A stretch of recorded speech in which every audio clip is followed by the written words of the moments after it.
Já estamos ao vivo também no YouTube, tá? Nós estamos ao vivo. Você que nos acompanha aqui no Instagram, vou dar um bom dia para você que está chegando aqui no YouTube para nos acompanhar também.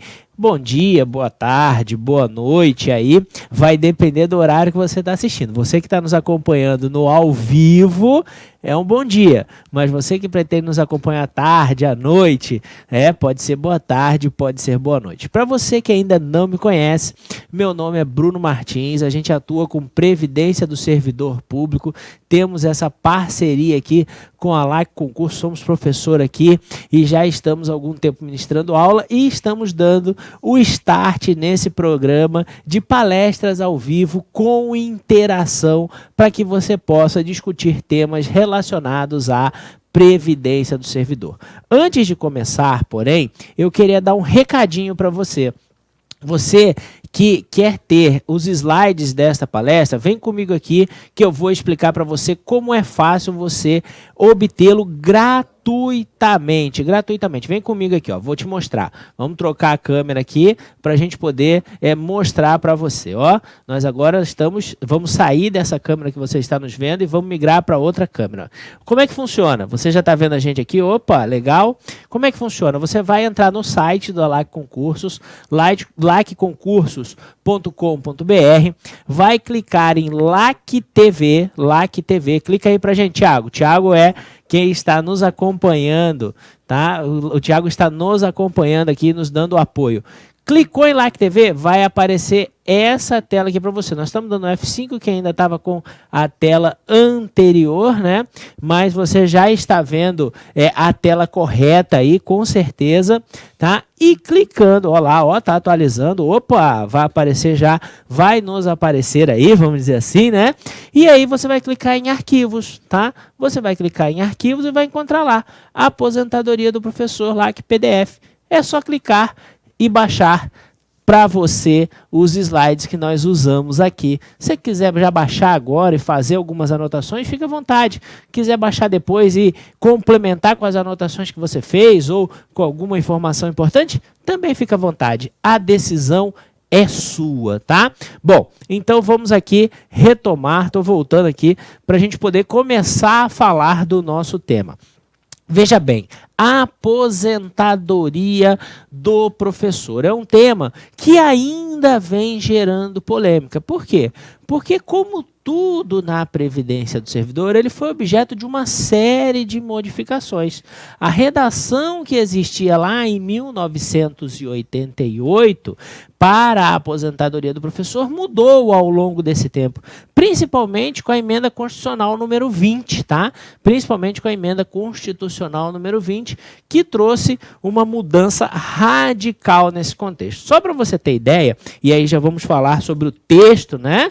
Sobre o texto da emenda avançamos um pouquinho mais, vamos corrigir. Vamos falar aqui sobre o texto atual da Constituição, só para você ter uma ideia. O texto atual da Constituição, ele de cara, lá em 1998, fez uma grande exclusão. Por que uma grande exclusão? Porque, inicialmente, a Constituição dizia que o professor seria aposentado.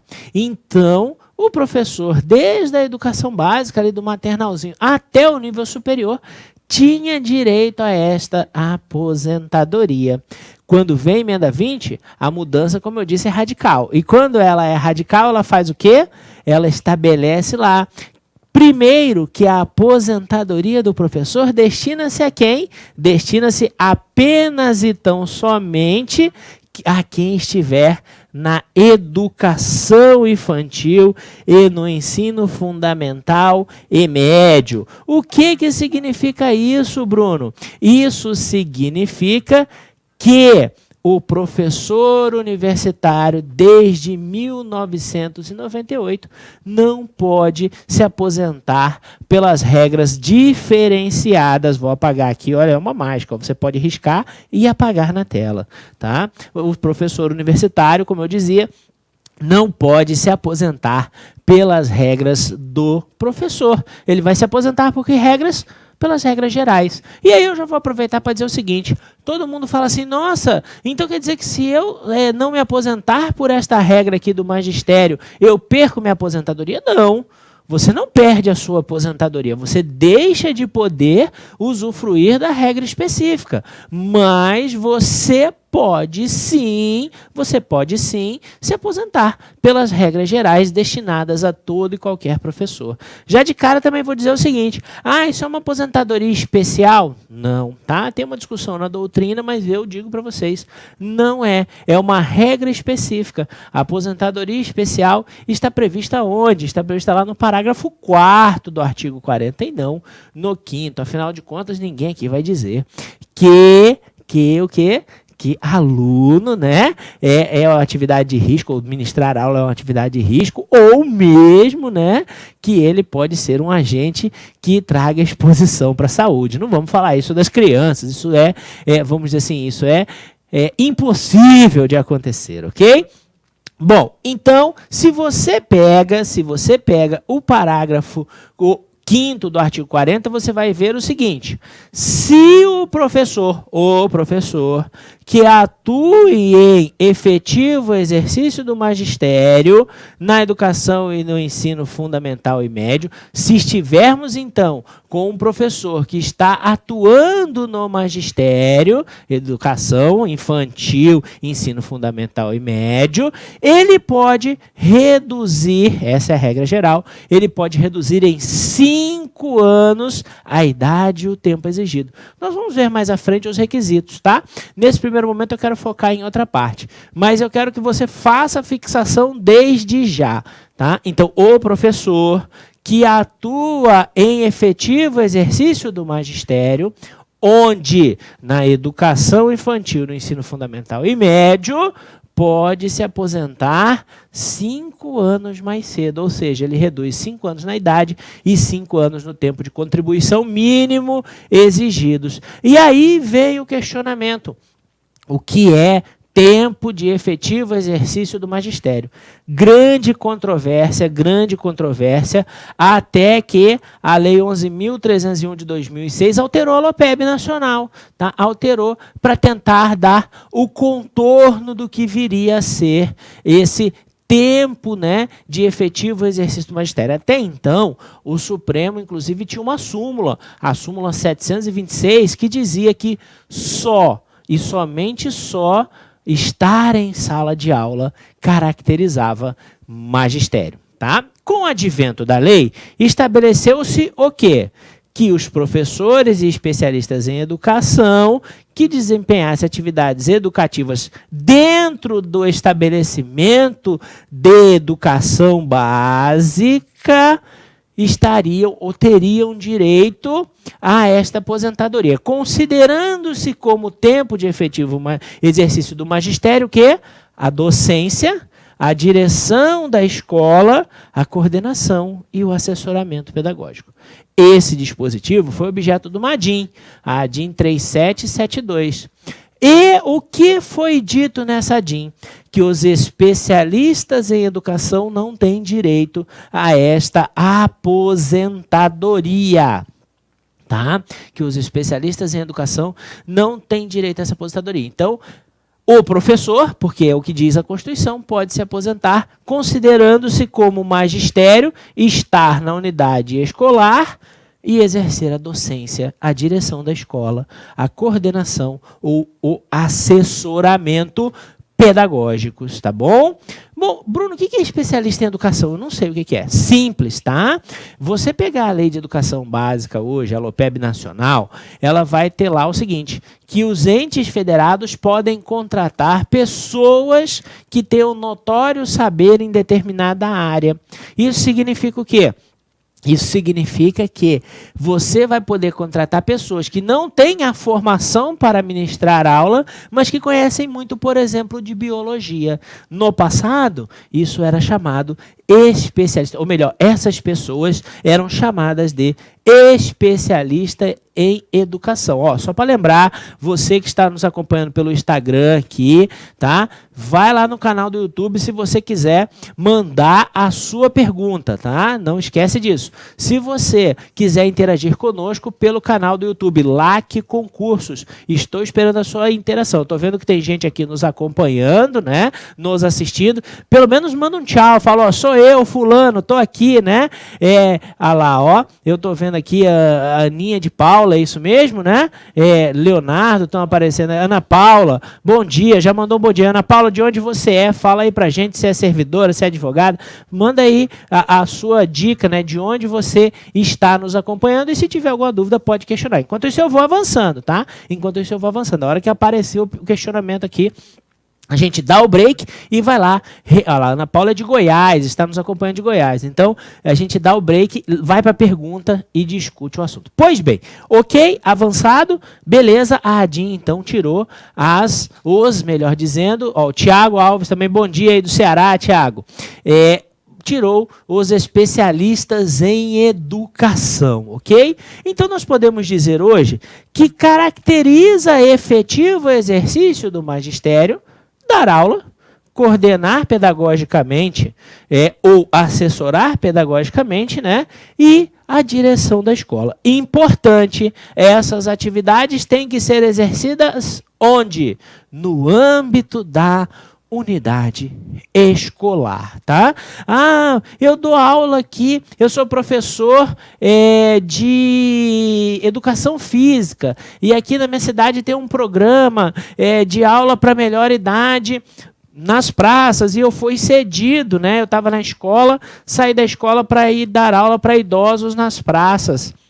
Nesse caso, eu teria direito a esta aposentadoria? Vamos lá, vamos começar por aí. Você está na unidade escolar? Não. Então, você já tem o primeiro requisito não observado. Você está dando aula para a educação infantil, para o ensino fundamental ou médio? Também não. Então, outro requisito que não foi preenchido. Esse seu tempo não contará como magistério, mas ele contará para efeitos de aposentadoria pelas regras gerais. Não tem problema nenhum. Tá bom? Outra questão importante, tá? Onde vão estar definidas as atribuições, principalmente, ou melhor, o que vem a ser, né, coordenação e assessoramento pedagógico. Onde deve estar definido isso? Isso deve estar definido na legislação local. Ah, significa que tem que ter um cargo de coordenador e de assessor? Não, não significa isso. Significa que deve estar na lei lá dizendo assim, considera-se assessoramento pedagógico, considera-se coordenação pedagógica, Por quê? Porque dar aula e dirigir a escola é mais fácil de se conceituar, certo? Agora, esses dois precisam sim. Vou dar um break aqui só para mandar mais 2 bom dias aí. Um para Valcelina, lá de Morrinhos, no Ceará, e outro para Laila, que fala de São Mateus, nos acompanha de São Mateus, tá? Um abraço para vocês, os demais eu já mandei bom dia aí, Ana Paula e Tiago, se tiver mais alguém querendo bom dia, pode encaminhar, tá? Vamos lá. Ok, então essas são as atividades que hoje a jurisprudência considera como exercício do magistério. E aí vem uma das grandes polêmicas que nós temos hoje. Bruno, sou professor, não tenho mais condições de estar em sala de aula. Por quê? Porque eu estou com um problema de saúde. Fui à perícia médica. A perícia médica orientou a readaptação.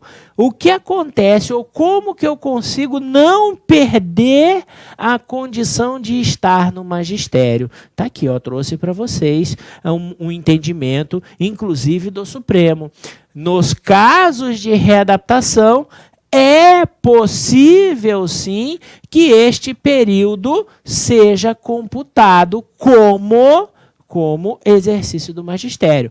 É óbvio que para isso é preciso que esta readaptação não se dê em atividades de natureza administrativa, tá? Em atividades de natureza administrativa dissociadas daquelas relacionadas a quê? Daquelas relacionadas ao magistério. Então, Bruno, eu fui readaptado e agora, vamos dar um exemplo bem esdrúxulo aqui, estou na cozinha, né? Virei merendeiro. Esse tempo pode ser considerado como magistério? Claro que não, porque é uma atividade administrativa totalmente dissociada, né, da atividade de magistério. Vou dar o break porque surgiu uma pergunta aqui. A Ana Paula está com a dúvida. Vamos cortar para a tela aqui do YouTube, aqui, né, a tela do nosso canal. Ok, você já está nos acompanhando aqui. Vamos lá. Ana Paula, professor, este tempo pode estar distribuído em ambas essas atividades e sala de aula ou somente em cada uma delas especificamente? Vamos voltar para outra tela. Importantíssimo a pergunta dela. Vou voltar aqui, tá? Eu costumo dizer, vou riscar aqui do lado para você ver melhor, que o nosso tempo é considerado, ou melhor, o tempo de contribuição é uma linha que começa no ano X e vai terminar no ano Y. Ok? O que ela está perguntando? Bruno, imagine que eu comecei em 90... tá? Como professora no magistério, sala de aula, e fiquei até 95. Mas a partir de 95 até 2000, eu me tornei diretora.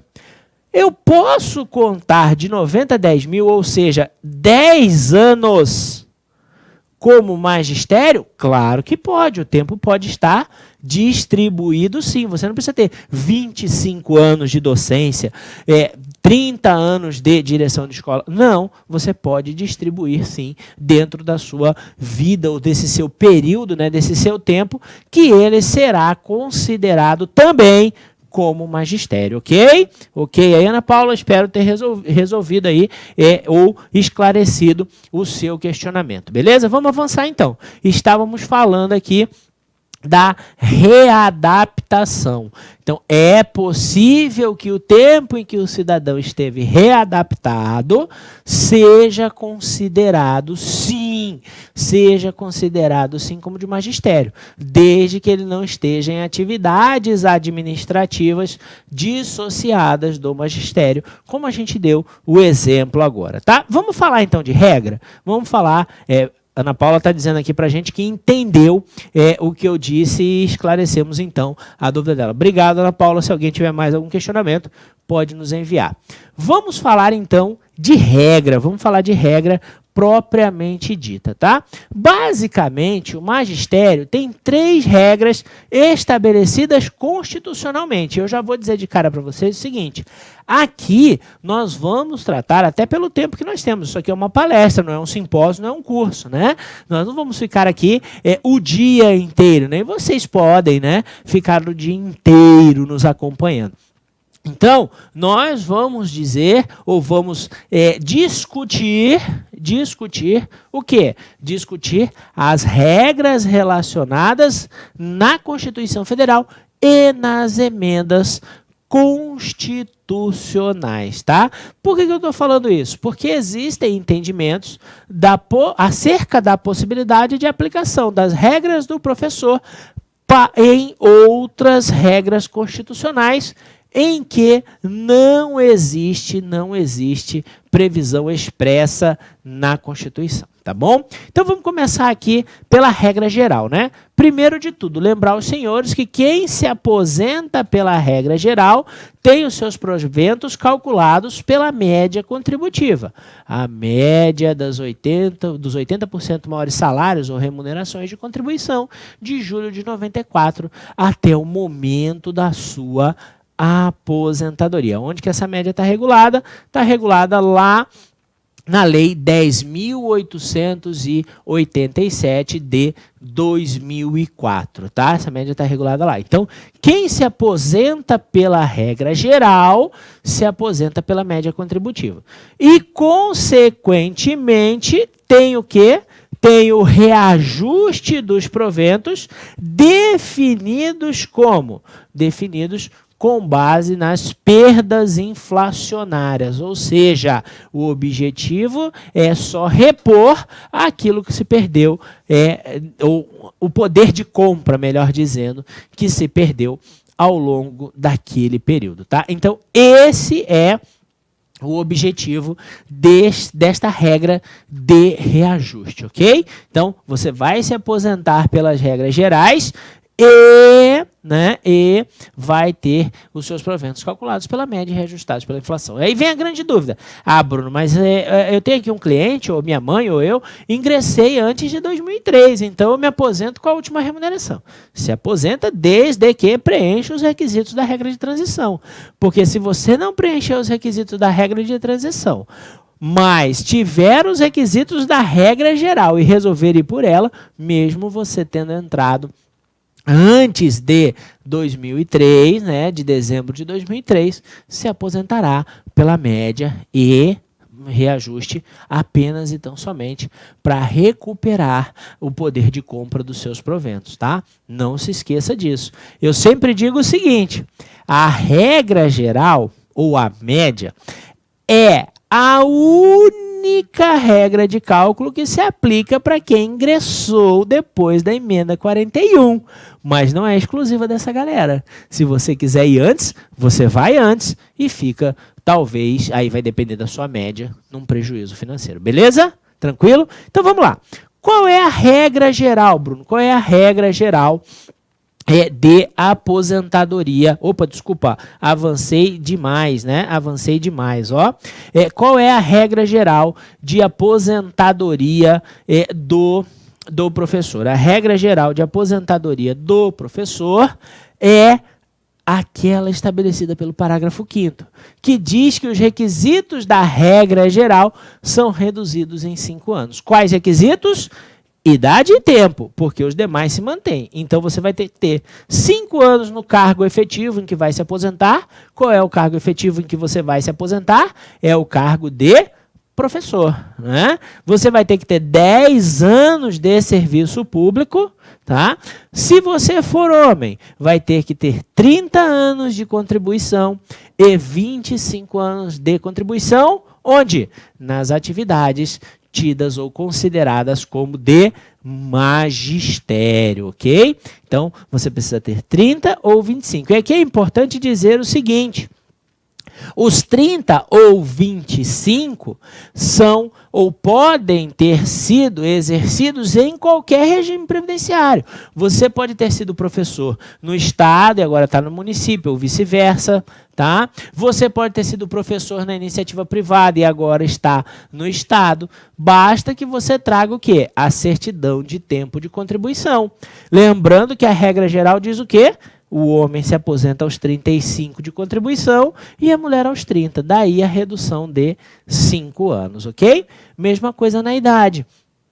55 para o homem, 50 para a mulher. A regra geral estabelece 60 para o homem e 55 para a mulher. Idade não tem como você trazer de outro lugar, gente. A idade é a sua, né? Ah, não, mas eu tive uma outra vida onde eu vou trazer parte da idade de lá e vai... Olha, a não ser que você consiga a certidão de comprovação de tempo de idade da outra vida. Acho muito difícil a gente conseguir averbar em qualquer lugar esta regra.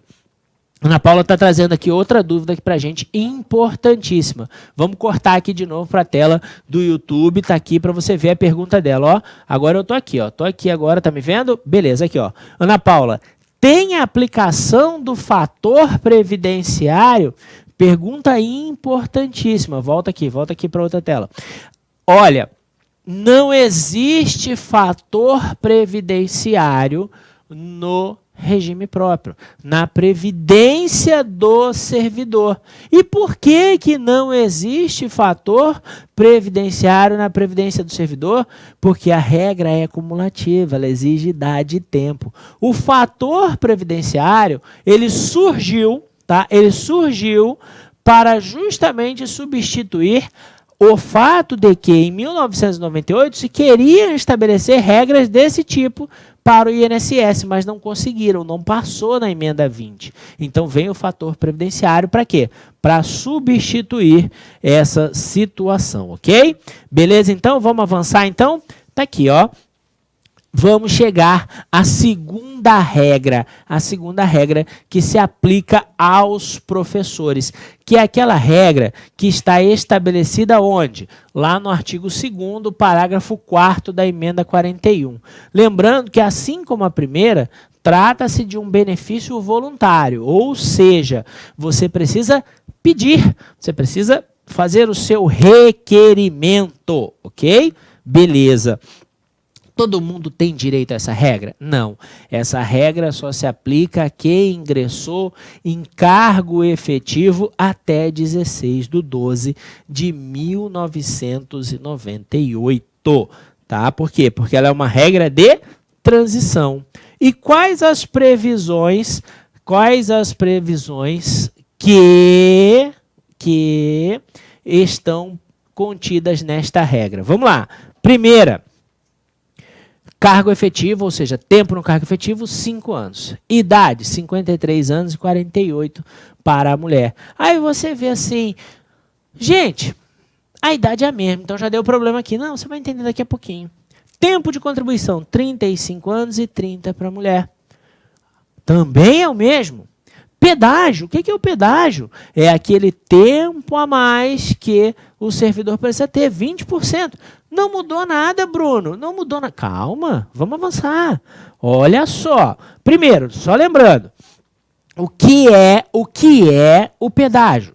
O pedágio é um tempo a mais, no caso, 20%, que o servidor precisa ter, porque ele vai se aposentar mais cedo, tá? Ele optou por se aposentar mais cedo, então ele vai ter que contribuir um pouco mais.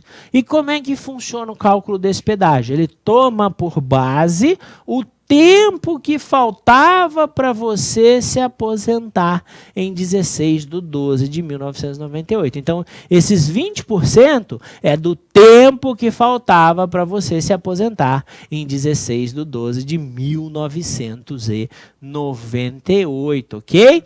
Tá, Bruno? Então, essa regra não tem diferença nenhuma entre os professores e quem está na ativa ou em outras regras? Claro que tem, vamos mostrar para você. A diferença está justamente aqui. Se você é professor e atuava no magistério, você tem um acréscimo de 17% se for homem ou de 20% se for mulher, no tempo que você tiver até 16/12/98. Como assim, Bruno? Não entendi nada. Vamos ao exemplo prático. Trouxe um exemplo prático aqui. Vamos pegar o caso de uma professora que em 16/12/1998 tinha 20 anos de magistério, tá? Pela regra, ela precisava ter quanto para se aposentar? 30. Eu tenho que aplicar o pedágio. Mas para aplicar o pedágio, 30 menos 20, aí eu posso aplicar o pedágio, certo? Não. Não. Como ela é professora, a primeira coisa que eu tenho que fazer é o quê? Dar um acréscimo para ela de 20% no tempo que ela tinha, conforme está lá na regra. Então, 20% de 20 anos é igual a 4 anos. Então, na verdade, eu vou fazer a seguinte operação. 30 menos 24, que é o tempo que ela tinha, mais o acréscimo, né? Que vai ser igual a 6 anos. Então, eu vou dizer que em 16/12/1998, para esta professora se aposentar, faltavam 6 anos e não 10. Por quê? Porque eu aplico esse bônus que ela tem. E aí, eu vou aplicar o pedágio, que também é de 20% nesse caso, né, especificamente, sobre 6 e não sobre 10. Se eu aplicasse sobre 10, 10%, ou melhor, 20% de 10 anos dá 2 anos. Como eu estou aplicando 20% sobre 6, eu tenho aproximadamente 1 ano e 2 meses. Então, esta nossa amiga, para poder se aposentar, ela terá que contar com 48 de idade, 31 e 2 meses de contribuição, tá? Por quê? Por quê? Porque aqui é o tempo normal mais o pedágio, né? E vamos voltar aqui, só para lembrar, né? Mais 5 anos no cargo, ok? Então, ela vai ter que ter mais 5 anos no cargo. Legal, Bruno, já olhei essa regra, enquanto eu apago aqui, você vai olhando essa regra e vai falar assim, pô, apaixonei nessa regra, eu entrei em cargo efetivo antes de 16/12/98 e já vi que eu tenho certinho isso tudo aqui que precisa, né? Vou me aposentar por ela. Vou me aposentar por ela porque acho ela extremamente interessante. Ou eu tenho um cliente que também se encaixa nela, vou indicar essa regra para o cliente. Muito cuidado. Por quê? Porque além de estarmos falando de proventos calculados pela média, já falei sobre isso, e reposição apenas e tão somente aumentos para repor as perdas inflacionárias, como nós estamos em 2018, os proventos sofrem uma redução de 5% por ano de idade que for antecipado. Como assim, Bruno? 5% por ano de idade que for antecipado da regra geral. Qual a idade mínima exigida para a professora se aposentar? 50 anos. No nosso exemplo, ela está se aposentando com 48. Então, ela antecipou 2 anos. Então, eu posso dizer o quê? Eu posso dizer que, no resultado da média dela, ainda haverá uma redução de 10%. Eu costumo dizer que essa aqui é a famosa regra engana-trouxa, né? É a famosa regra engana-trouxa, beleza? Bom, vamos falar aqui da última regra específica do professor, tá? Que é a regra lá do artigo 6º da emenda constitucional número 41. E que é a melhor regra para o professor hoje, já mostro o porquê. Benefício voluntário aplica-se a quem ingressou no serviço público antes de 31/12, vamos apagar mais um pouquinho aqui, antes de 31/12/2003, aplica-se a quem ingressou no serviço público antes dessa data. E quais são os requisitos?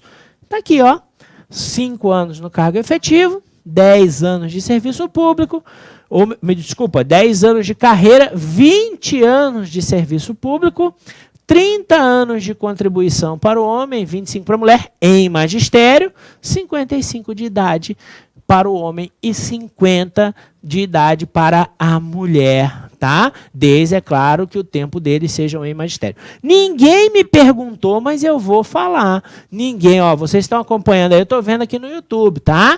Ninguém, tem gente acompanhando a gente aí, Thiago? Tem bastante gente aí acompanhando a gente e ninguém fez essa pergunta, então eu vou perguntar, tá? Eu já vou responder. Bruno, o professor saiu para fazer uma qualificação, foi fazer mestrado. Esse tempo conta como magistério? Não.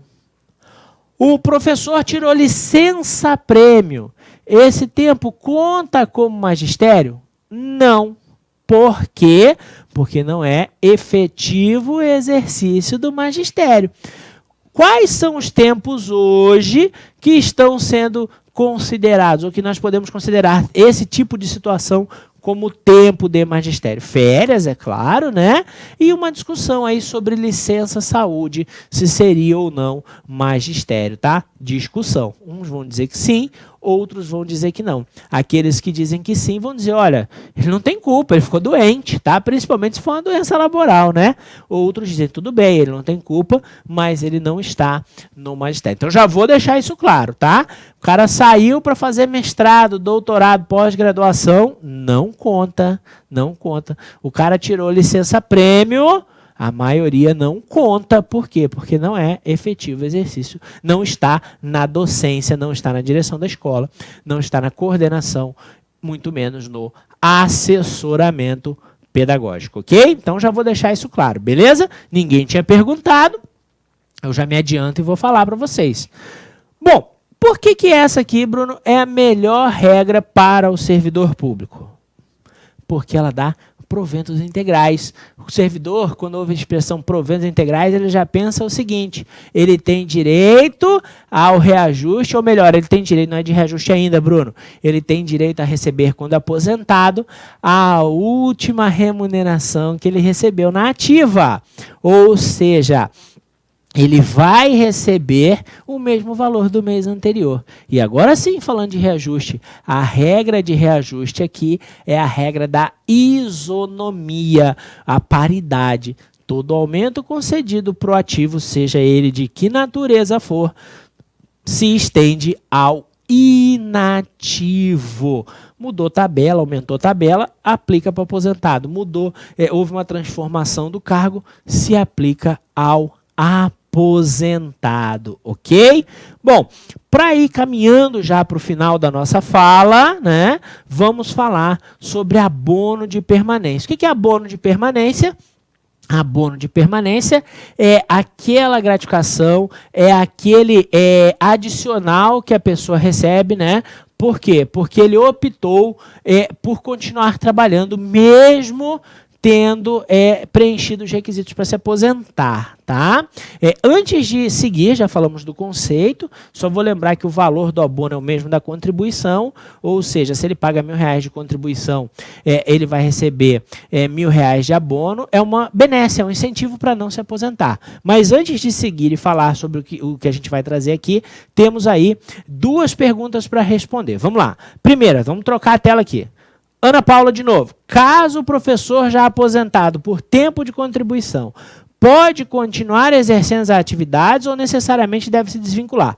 Veja bem, estamos aqui nessa? Vamos ficar nessa aqui. Tá, veja bem, no serviço público, a aposentadoria extingue o vínculo. Então, publicou o ato de aposentadoria dele hoje, amanhã ele não tem que trabalhar. Mas ele pode continuar? Pode. Ele pode ter outro vínculo no estado, no município. Por quê? Porque admite-se 2 cargos de professor. Ele pode ter um contrato temporário, ele pode ser contratado, ele pode fazer outro concurso, enfim. Ele pode continuar. Não com aquele vínculo no qual ele está aposentado. É diferente do INSS, tá? Aqui no serviço público, a aposentadoria extingue o vínculo. Então, ele se aposentou naquele dia, no outro dia, ele vai ficar em casa. Poderá continuar trabalhando, como eu disse, mas com outro vínculo, ok? E vamos à próxima pergunta, né? Andréia Paim. Bom dia, professor. Fiz magistério remunerado, antigo Cefam, com duração de 4 anos.